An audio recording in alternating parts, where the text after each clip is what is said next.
Science fair एक ऐसा तरीका है जो साइंस को सिंपल तरीके से समझाता है, जिसमें हम साइंस के डिफिकल्ट टॉपिक्स को इजी मॉडल्स और एक्सपेरिमेंट से समझते हैं। किताबों के कॉन्सेप्चुअल ज्ञान को हम रियल लाइफ में पढ़कर, देखकर भी समझते हैं, खुद करके सीखते हैं और लोगों को भी सिखाते हैं। यह चीज़ हमें सोचने समझने पे मजबूर करती है और सवाल पैदा करने में भी हमारी काफ़ी मदद करती है, और इसके अलावा हैंड्स ऑन एक्टिविटी को बढ़ावा देती है।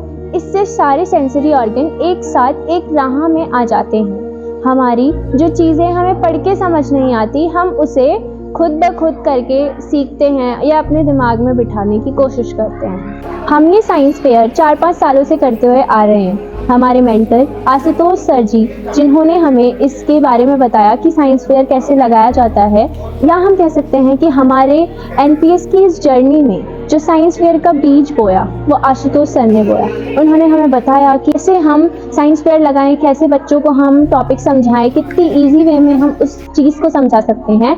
इन सब के बावजूद आशुतोष सर जी का जो नेचर है, that's very humble. Ashutosh sir ने इसी साल हाल फिलहाल में हमारे साथ एक वर्कशॉप की, यानी 11th क्लास के लर्नर्स के साथ एक मास्टर ट्रेनिंग की, जिसमें उन्होंने हमें साइंस को एक अलग नज़रिए से सोचने समझने पे मजबूर कर दिया। इसको बेटर तरीके से समझाने के लिए उन्होंने हमें कुछ एक्टिविटीज़ कराई, उनके थ्रू हमें समझाया। सभी ने मॉडल डिसाइड करे, फिर अपने साथियों के साथ उन मॉडल्स को बनाने में जुट गए। बनाने के बाद कुछ देर एक्सप्लेनेशन की प्रोसेस चली, फिर सभी टीम साइंस फेयर की तैयारी में लग गई और काफ़ी इंतज़ार के बाद हमने लगाया साइंस फेयर।